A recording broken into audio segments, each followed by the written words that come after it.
Welcome to episode 21 of Rebirth Revolution. My name is Melissa Olson. Let's take a look at a combination of two of the Rebirth Revolution New Year's resolutions, number 1 and number 5. Resolution number 1 is 2020 will be the year that you figure yourself out, and number 5 is this is the year when it is crucial that you are clear-headed. How do these intertwine? To truly know yourself, to bring it back down to the basics of who you are, one thing that must be understood is how your body works. But this is an exercise that has nothing to do with cultural voices that tell you how you must look to be valued. It's not about how you look. It's about how you feel and how you're able to process what is going on around you. Your value as a person is not increased or diminished by how your body looks. Your value is never calculated by anything that you leave behind when you leave this planet, like your body or your money or the power you have accumulated. Your value lies in the eternal. Your impact on others, the choices you made, the love and compassion you shared. But your body does play a very important role in your time here in this school. Your packaging, like everything else, contains lessons you came to learn. This is just an exercise to figure out the package in which you decided to be delivered. The external suit you're wearing in this life is subject to the natural laws of being on this specific planet. It is designed to be nourished by the substances that nature provides. We need the air, the water, and sources of nutrition. For our bodies and minds to perform at the optimal levels, we need to draw from the purest forms of these requirements. Contamination of any of the three result in disease and death. Simply said, you can't nourish your body with garbage food and drink and expect to have your greatest thoughts, your clearest emotional responses, and your highest level of positive energy. It just doesn't work that way. Your body has to focus its attention on trying to mitigate the damage brought on by all the garbage. There isn't much left to fuel your full magnificence. The food and drink we are drawn to when we want to anesthetize ourselves are efficient at calming parts of our brain that overthink, overfeel, and overreact. While this may work out for everyone around us, it isn't always great for us. Junk plus entertainment is a celebrated national pastime. It allows us to hold in the feelings that we don't feel ready to address. The weight that this habit accumulates is a warm, cozy blanket to throw over whatever we don't want to deal with. So let's say you have resolved to eat healthier. What could go wrong? What people don't see coming is that when they decide to consume healthy substances, or at least less garbage, the weight blanket begins to melt away, revealing that which you did not want to deal with. And to make matters worse, you no longer have garbage to throw on top to shut it up. Don't get me wrong. I fully understand that there are life circumstances that are entirely too much for the brain to process. In that case, food is a much better blanket than, say, opioids or alcohol. I remember many years ago, there was a Dr. Phil episode where a mother of a profoundly disabled child who had no chance of surviving was telling Phil that to get through her day of caring for her daughter, she needed to eat brownies in the afternoon. It had put a few pounds on her. He told her that she needed to stop eating the brownies. She needed to lose the weight. That would not be my advice. I would have baked her brownies and congratulated her for only needing brownies to get through the unthinkable. Brownies were the one option that would not make her emotionally and physically unavailable to the person she spent day and night caring for. But if you aren't in a horrific situation that can only reasonably be made manageable by chocolate, and you decide that you want to eat healthier, there is something that they don't tell you. The most important part of a new health habit is to be sure you are ready to deal with that which is unearthed in the process.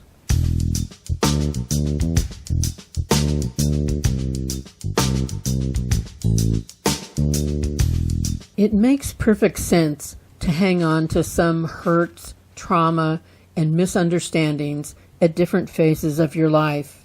When something happens in your childhood, you do not possess the wisdom or perspective to sort through it and dispose of it properly.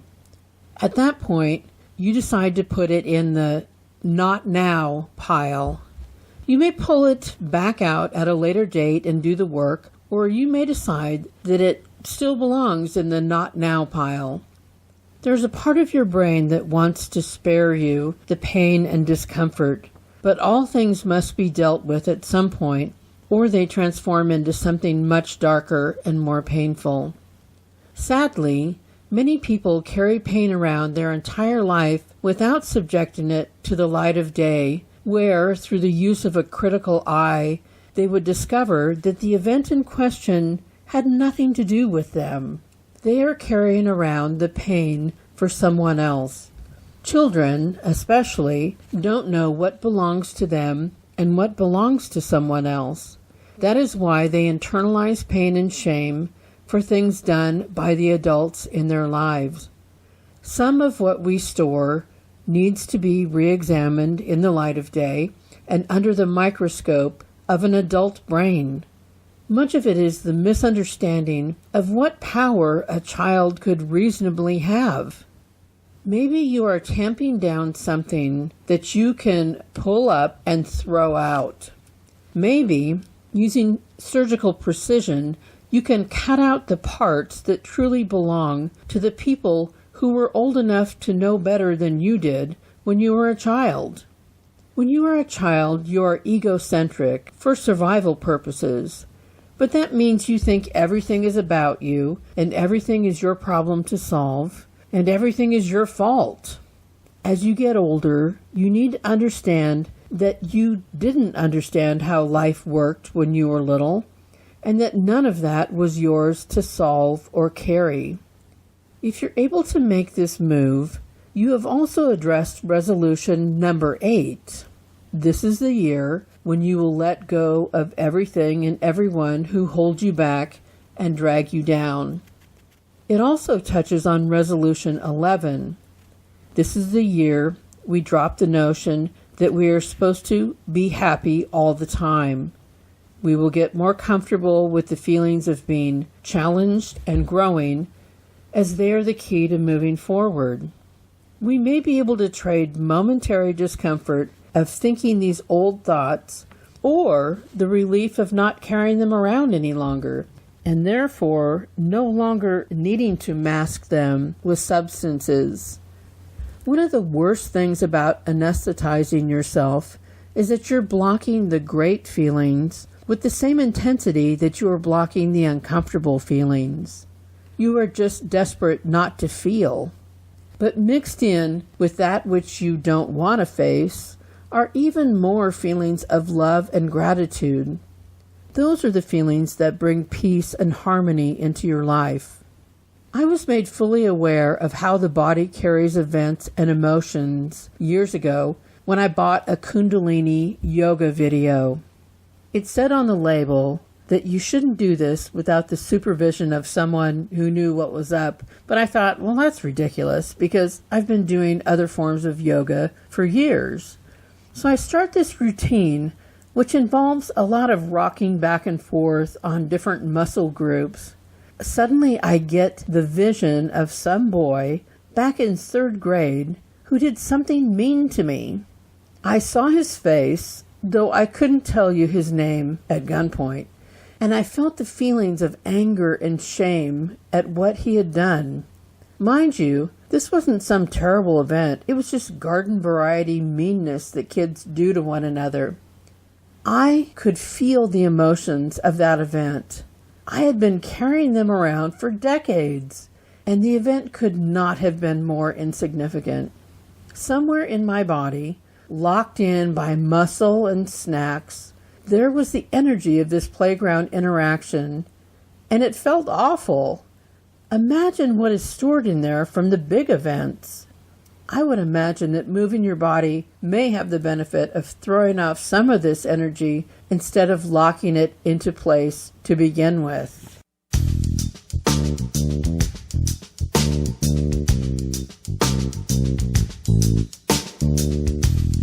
Another lesson my body has taught me is that when I eat food that is low quality, filled with chemicals, it alters the way I think and feel about everything. Bad food makes me feel depressed, overwhelmed, and overly self-critical. And this is not because I'm feeling ashamed about eating junk. I don't do that. This is because there are chemicals in there that my body and mind have problems processing. The chemicals throw everything off. I was talked into trying a certain fast food burger, which I was happy to do. I was surprised to find that the fallout was that I felt depressed and despondent for 2 days afterwards. There was nothing going on in my life to warrant any sort of bad feelings, and as soon as it was out of my system, I returned to feeling happy and optimistic.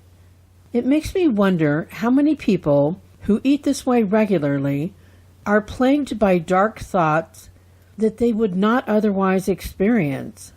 That's why I propose trying something like the Whole30. Everyone needs to experience their brain in its cleanest state so they even know what they're working with. What if it is what you are ingesting that makes life so difficult for you?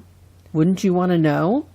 On Whole30, you are feeling fully optimized a few weeks in. Then, when the 30 days are over, you slowly reintroduce the substances you have avoided, making it possible to see which one or ones trigger negative consequences for your body and mind. Maybe there's only one thing you need to avoid to stay in your most positive frame of mind, with the optimism required to continue moving forward. What a major discovery that would be. Wouldn't it be something if you don't need to change everything about yourself and your life to be happy, just that you need to lay off dairy, and that's enough to make it all happen for you? Eating clean has a downside. Once you get your system clear, it is likely to react strongly to junkier foods when you eat them. But that gives you the ability to knowingly make trade-offs in any given moment.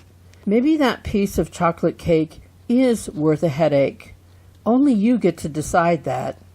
Eat good food with abandon. Enjoy your life. Know what works best to fuel this complicated packaging you chose for your time here. In addition to being a place to store the fallout from your life experiences, your body is also designed to produce all the wonderful, soothing feelings that are necessary to get through the earth experience. Some of those come from chocolate. Our bodies are wired to respond to certain stimuli by producing chemicals that make us feel calm and blissful. It is part of our life journey to find the healthiest forms of those feelings so we can optimize our experience here. This is quite a gift. We know that we can watch a video of a child being given a puppy, and in that moment, we are softened and receptive to all that is good. This world gives us reasons daily to become hardened.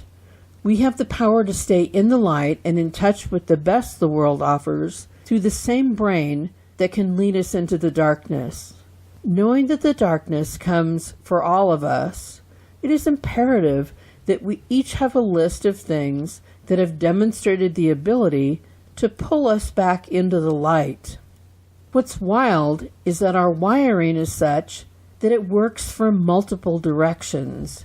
We can either feel happy, which makes us smile, or we can smile, which makes us happy.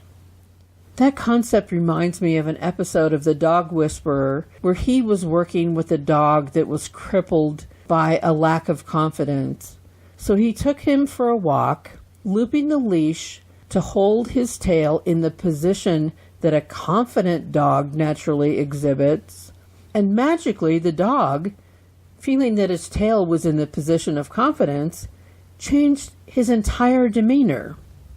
You have a variety of ways that you, all by yourself, can change how you're feeling and thinking. The exciting part is that they are not all the same for everyone. You get to figure out your own happiness triggers. We all have some people who we feel happy around, but your list needs to include many choices that are completely independent of others. Your go-to move can't be having lunch with Susie, because then Susie has to be on standby to meet your needs. That's not what we're going for here. We are going for a complete understanding of ourselves, our bodies, and our emotions as a separate and distinct entity. We want to be able to fill our own needs, being able to enjoy other people without there being a deeper agenda of needing them to make us feel healthy and whole. The best news about self-understanding, self-acceptance, and self-love being your responsibility is that you never have to wait around for someone else to decide to grant you that which you need and deserve. You do not need validation from anyone. You don't need to wait for someone else to change or give you anything before you can experience the internal revolution that propels you forward. It is all within your power. Nothing you achieve within yourself can ever be taken away by anyone else. This is the ultimate power position.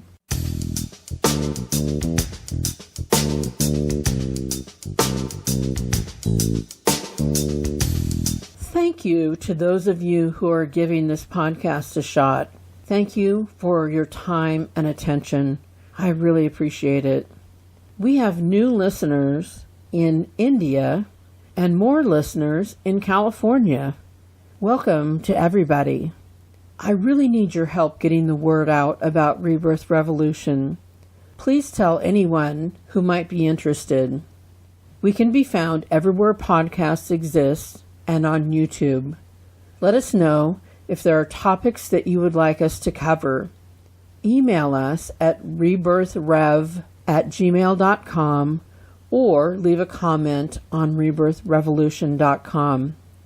Until next week, be open, be aware, watch for clues, and pay attention to your feelings. Remember, you are loved exactly as much as every other person on the planet, not 1 ounce more or 1 ounce less. Have a warm and peaceful week.